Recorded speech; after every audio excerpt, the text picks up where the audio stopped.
चलिए तो हम इस सीरीज़ को आगे बढ़ाते हैं। मैं आपको बता दूं कि पिछले 2 दिन से वीडियो यूट्यूब पे नहीं आया। थोड़ा सा मसरूफियत थी, मैं थोड़ा सा मसरूफ़ था, बिजी था, इसलिए मैं वीडियो अपलोड नहीं कर सका। लेकिन खैर आप कंटिन्यू रहेगा। आप जानते हैं कि हम लोग TRE2 का जो GS सेक्शन है 40 नंबर का, उस क्वेश्चन पर विथ डिटेल्स डिस्कस कर रहे हैं, ठीक है ना। इससे पहले हम लोग 1 to 5 के GS सेक्शंस को कंप्लीट कर चुके हैं, 6 to 8 के GS सेक्शन को कंप्लीट कर चुके हैं। अब हम बात कर रहे हैं 9, 10th के GS सेक्शन पर, जो 40 नंबर का क्वेश्चन पूछा जाता है विथ डिटेल्स अच्छे से। वीडियो शुरू करने से पहले मैं आपको एक बात बता दूं कि 9, 10th में जो अलग अलग पेपर हुए थे, अलग अलग सब्जेक्ट के जो पेपर हुए थे, उसमें तमाम सब्जेक्ट के पेपर में जो GS सेक्शन था 40 नंबर का, वो सेम था। सिर्फ एक संगीत एंड आर्ट्स, संगीत आर्ट्स जो था, म्यूजिक संगीत कला, इसको छोड़ करके संगीत कला का जो GS सेक्शन था 40 नंबर का, वो अलग था। बाकी तमाम 16-17 पेपर का एग्जाम हुआ था 9, 10th में। TRE2 की मैं बात कर रहा हूं, उसमें 16-17 पेपर में 9, 10th में जो GS सेक्शन था वो सेम था 40 नंबर का हर पेपर में। सिर्फ संगीत एंड आर्ट्स में जो GS सेक्शन थे वो अलग थे। तो इसका मतलब ये हुआ कि हमारे पास 9, 10th में GS के 80 क्वेश्चन हैं, जिस पर हम बात करेंगे विद डिटेल्स अच्छे से। तो अब आज जो हम बात कर रहे हैं, जो आपके सामने में पेपर है, जो आपके सामने में क्वेश्चन है, वो हम बात करें 9, 10th के GS सेक्शन का, ठीक है ना। और ये सोशल साइंस का पेपर है। बाकी जो कि मैं पहले कह दिया हूं कि सभी पेपर के GS सेक्शन सेम थे, तो चाहे वो सोशल साइंस कहिए, कुछ भी कह लीजिए, वही बात है। खाली संगीत कला का जैसे GS सेक्शन अलग था, ठीक है ना। तो चलिए हम क्वेश्चन बात कर रहे हैं। हम आपका टाइम वेस्ट नहीं करेंगे। डिटेल्स बताना जरूरी इसलिए था ताकि आप बातों को आप क्लियरेंस आपके माइंड में आ जाए, आप ज्यादा उलझे नहीं, परेशान ना हो क्वेश्चंस ढूंढने में। चलिए हम क्वेश्चंस बात करते हैं। 31 से पहले भाषा का है, जिस पे हम बात नहीं करते हैं, क्योंकि भाषा आप नॉर्मल से आप कर लेंगे खुद ही। GS सेक्शन की हम बात करते हैं, जनरल स्टडीज की हम बात करते हैं, 40 नंबर का है ना, 9, 10th का, ठीक है। चलिए इसके बाद 11, 12 का क्वेश्चन भी आपके सामने आएगा। 31 नंबर क्वेश्चन है कि 5 बल्लों और 18 गेंद की कीमत 6,500 रुपए है, और 2 बल्ला और 20 गेंदों की कीमत जो है 4,200 रुपए है। तो एक बल्ला और एक गेंद की कीमत क्या होगा? एक बल्ला और एक गेंद की कीमत क्या होगा? ये क्वेश्चन देखते हैं कि मान लीजिए कि 1 बैट की कीमत जो है वो X है, और 1 बॉल की कीमत जो है वो Y है। तो 5 बल्ला 18 गेंद, यानी कि 5X, यानी 5 बल्ला 18 गेंद, 8 बाई की कीमत कितना है? 6,500, ठीक है। ये हो गया समीकरण 1, इससे थोड़ा आसानी से बच जाएगा। फिर 2 बल्ला यानी कि 2X और 20 गेंद की कीमत जो है वो 4,200 रुपए है, ठीक है ना, 42 रुपए है। तो इसमें आइए दोनों तरफ इसको 2 से अगर डिवाइड कर देते हैं, 20 बाई डिवाइड कर देते हैं, तो यहां हो जाता है X plus 10 by equal to 2100। समीकरण हो गया आपका सेकेंड। इसे तो बन जाएगा, चूंकि मैं आपको डिटेल्स से बता रहा हूं तो थोड़ा सा लेट लगेगा, लेकिन आप बनाएंगे तो फटाफट बनेगा। आइए इन दोनों समीकरण को सीधा मतलब आसान कर लेते हैं, मतलब थोड़ा सा सिंप्लीफाई कर देते हैं। तो इसमें आप 5 से मल्टीप्लाई कर दीजिए। क्यों?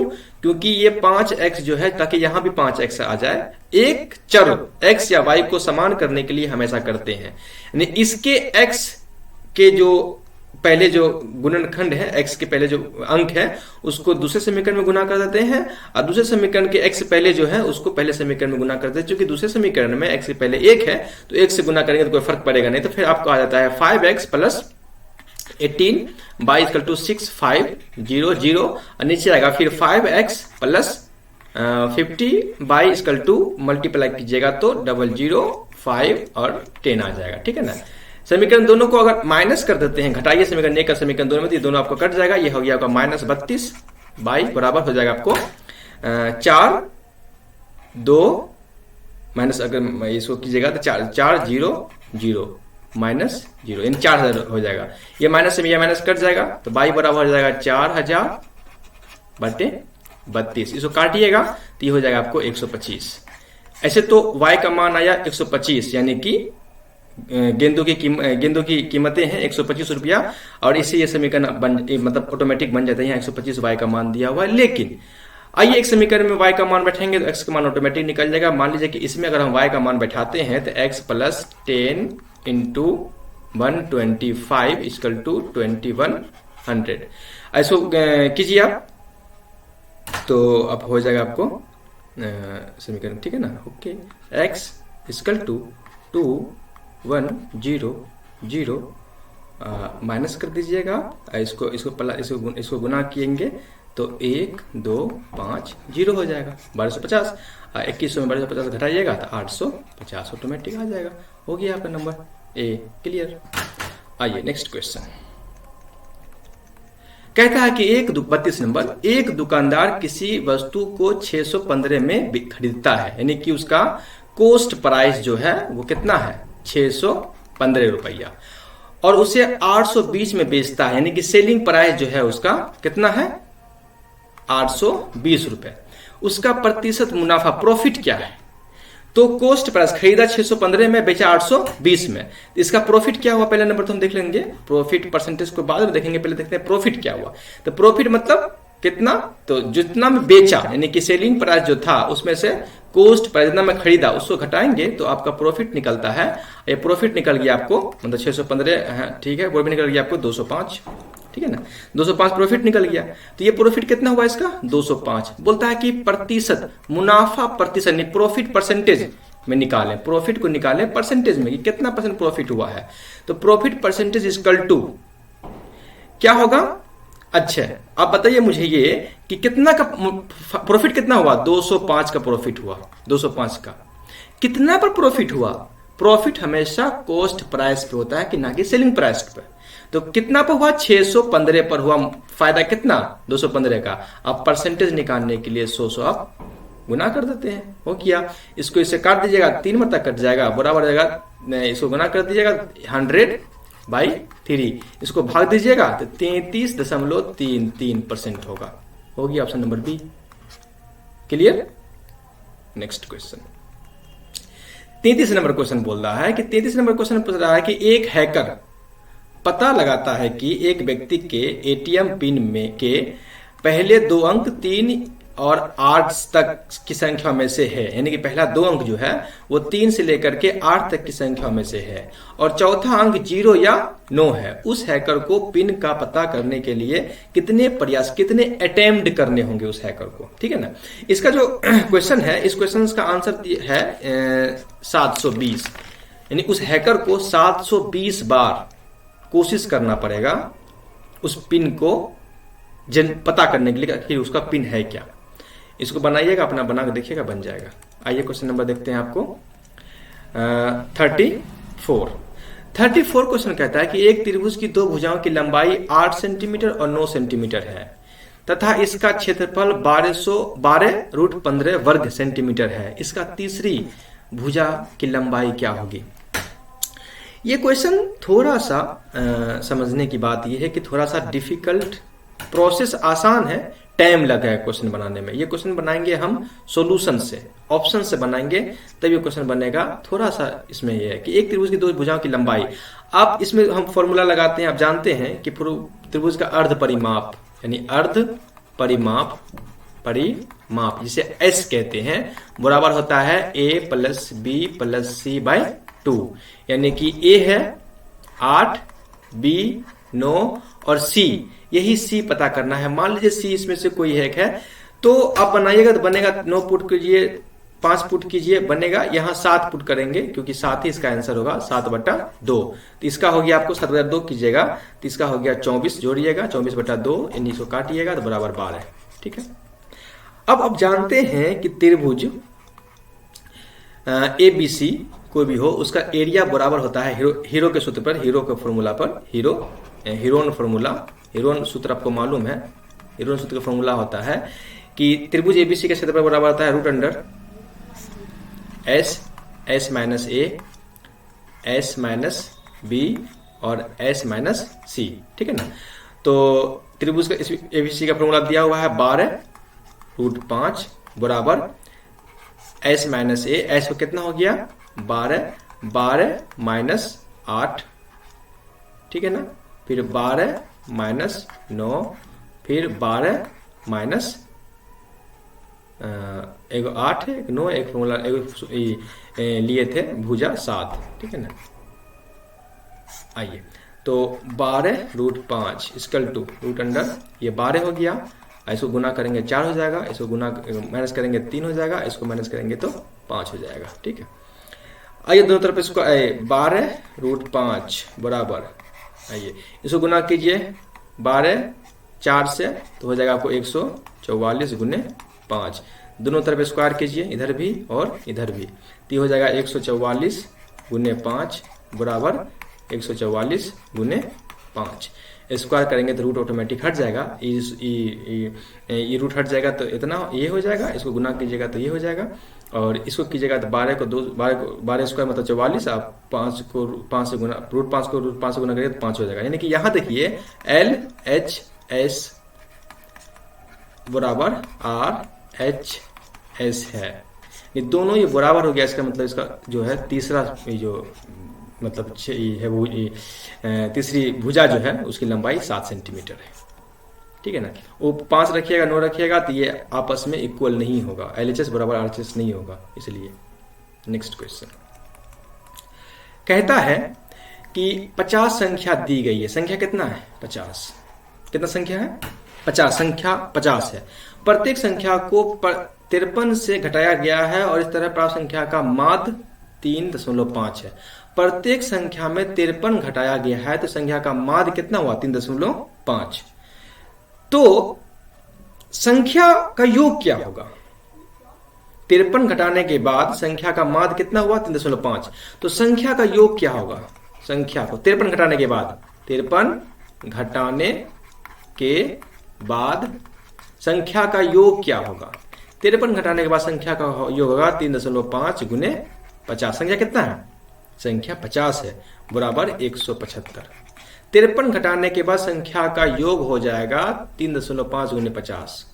अगर 53 नहीं घटाते तब संख्या का योग क्या होगा, मान लिया जाए संख्या का योग तब क्या होगा, तब हो जाएगा संख्या का योग बराबर 50 गुने 53, कितना हो गया 50 गुने 53, जो भी हो उसमें देख लेंगे, 5 तिया 15 5 हाथ में 1, 5 तिया 15 5 25 26 0, ठीक है ना।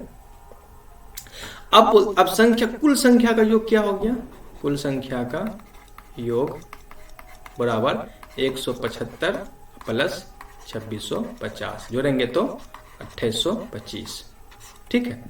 अब संख्या का माध्य क्या हुआ, mean of number equal to कुल संख्या का योग कितना है 2825, संख्या कितना है 50, इसको घटाइए आप, घटाइएगा तो 56.5 होगा, 56.5। और ये मेथड से बन सकता है, लेकिन आप देखेंगे तो आपको अगर और मेथड से आपको आसान लगता है तो आप बना लीजिएगा, कोई दिक्कत नहीं है। नेक्स्ट क्वेश्चन आइए 36 बात करते हैं। 36 कहता है कि दो संख्याओं का उम्रों का अनुपात 4:3 है। यदि बड़ा भाई छोटे भाई से 6 वर्ष बड़ा है तो दोनों भाइयों का उम्र क्या होगा। मान लीजिए एक भाई का उम्र 4x है, दूसरा भाई का उम्र 3x है, ठीक है ना। अब आप नॉर्मल सी बात समझ रहे हैं कि ये 4x जो है ये बड़ा भाई का उम्र होगा, 3x जो है छोटा भाई का उम्र होगा। नॉर्मल सी बात है, चाहे कोई भी अंक निकले, उम्र माइनस में होगा नहीं, प्लस में ही होगा। अगर एक x का मान निकलेगा तो बड़ा भाई का उम्र 4 साल होगा और छोटा भाई का उम्र 3 साल होगा। नॉर्मल सी बात है। तो बोलता है कि बड़ा भाई छोटे भाई से 6 वर्ष अधिक है, 4x बराबर 3x। बड़ा भाई छोटे भाई से 6 वर्ष बड़ा है, यानी कि 4x जो है वो बड़ा है 3x से 6 साल। तो इसको बराबर करने के लिए 3x में 6 जोड़ देंगे। मतलब बोला है कि बड़ा भाई छोटे भाई से 6 वर्ष अधिक है। ये बड़ा भाई जो है वो इससे 6 वर्ष अधिक है, 4x अधिक ऑलरेडी है। तो इस बराबर दोनों को बराबर करने के लिए 3x में 6 जोड़ना पड़ेगा, तब दोनों बराबर होगा। यहां पर इक्वेशन में।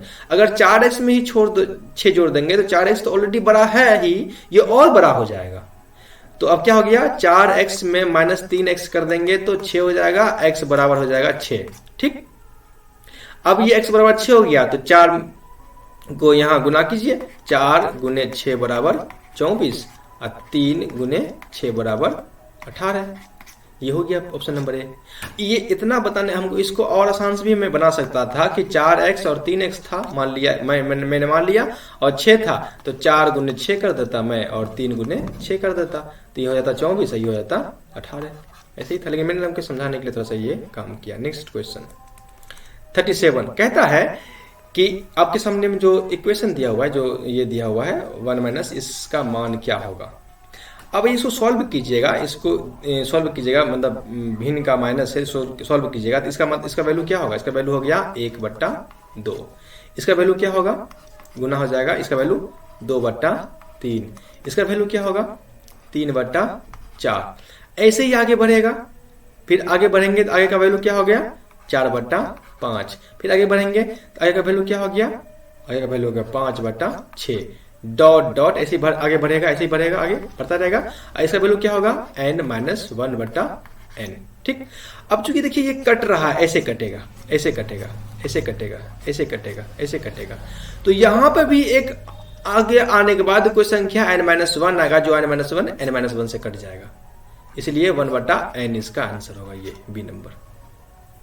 नेक्स्ट क्वेश्चन, ऐसा होता है, आप देखेंगे ऐसे ये मतलब चूंकि अब अनंत तक है, कहां तक मुझे नहीं मालूम, क्योंकि ये कट रहा है क्रॉस में इस तरह से, तो इसलिए ये भी कोई संख्या यहां से कट जाएगा, यानी कि ये यहां से कट जाएगा, अब बच जाएगा हमारे पास 1/n, यही इसका आंसर होगा। Next question. अच्छा, एक बात मैं यहां बता दूं कि कुछ ऐसे भी समीकरण होते हैं जो इस तरह से कटते हैं, इस तरह से करते हैं, ये इससे ऐसे करते हैं, तो फिर उसका मतलब भी चेंज हो जाएगा, बदल जाएगा। नेक्स्ट क्वेश्चन बोलता है कि मूल -1 और 4 वाला द्विघात समीकरण है, इसमें से कौन सा द्विघात समीकरण है जिसका मूल जो है -1 और 4 है। तो इसमें से सब में -1 और 4 को मान रखिए, इसमें रखिए, इसमें रखिए, इसमें रखिए, अगर ये 0 के बराबर हो जाएगा तो वही उसका मूल होगा। आइए रखते हैं पहला में x² -3x -4 बराबर 0, तो x का मान रखिए -1 का स्क्वायर -3 -1 -4 बराबर 0, तो ये हो जाएगा 1, ये हो जाएगा +3, ये हो जाएगा -4 बराबर 0, तो 3 1 4 हो जाएगा, -4 बराबर 0, ये कट गया, 0 बराबर 0, तो एक तो है इसका शून्यक, और दूसरा देख लेते हैं x² -3x -4 बराबर 0, तो इसका मतलब 4 रखते हैं, 4 का स्क्वायर -3 गुने 4 -4 बराबर 0, तो ये हो जाएगा 16 -12 -4 बराबर 0, तो 16 -16 बराबर 0, ये कट गया, 0 बराबर 0। इसका मतलब ये हुआ कि चूंकि -1 और -4 रखे हैं समीकरण ए में, तो पूर्ण कट के दोनों बार 0 आ गया, इसका मतलब ये हुआ कि x² -3x -4 जो है वो शून्यक है, उसका शून्यक है -1 और -4। नेक्स्ट क्वेश्चन 39 क्वेश्चन देख लेते हैं। 39 क्वेश्चन कहता है कि आदित्य L1 उपग्रह जो सैटेलाइट का सूर्य अवलोकन बिंदु है। आदित्य L1 जो उपग्रह गया था सूर्य को अवलोकन करने के लिए, सूर्य जो है उसको ऑब्जर्वेशन करने के लिए, उसका अवलोकन बिंदु क्या है, किस पॉइंट पे वो है। तो आप ये बात समझ लीजिए कि ये जो यहाँ से जो मिशन भेजा गया है वो पहला भारतीय मिशन है जो सूर्य का अवलोकन करेगा, फर्स्ट बार। आदित्य L1 जो है, आदित्य L1 ये पहला भारतीय उपग्रह है जो सूर्य का अवलोकन करेगा। इससे पहले कोई ऐसा ग्रह नहीं गया था जो सूर्य का अवलोकन करे, पहली बात। दूसरी बात, ये जो गया है सूर्य पृथ्वी के ऊपर मतलब सूर्य के इसमें, तो उसका एक ऑर्बिट है। जैसे मान लिया कि सूरज है, ये सूरज, मान लिया ये सूरज है, तो इसके दूर एक ऑर्बिट है, इस ऑर्बिट का नाम है लैग्रेंज पॉइंट, लैग्रेंज पॉइंट 1, जिसको L1 भी कहा गया है। इसी ऑर्बिट का नाम है लैग्रेंज पॉइंट 1, इसको L1 भी कहा गया है। इसी पॉइंट के चारों तरफ ये जो है परिक्रमा कर रहा है, इसी पॉइंट के चारों तरफ परिक्रमा कर रहा है। और ये इससे क्या कर रहा है, इसका 3 मेन काम है। इसका आंसर हो गया L1, ठीक है ना। L1 पॉइंट पर सूर्य का अवलोकन कर रहा है। ये 3 काम कर रहा है। पहला, सोलर एटमॉस्फेयर के बारे में पता कर रहा है कि सोलर एटमॉस्फेयर जो है, सूर्य का जो एटमॉस्फेयर है उसके बारे में ये इसका ऑब्जर्व कर रहा है, पहली बात। दूसरा कर रहा है कि सोलर मैग्नेटिक स्टॉर्म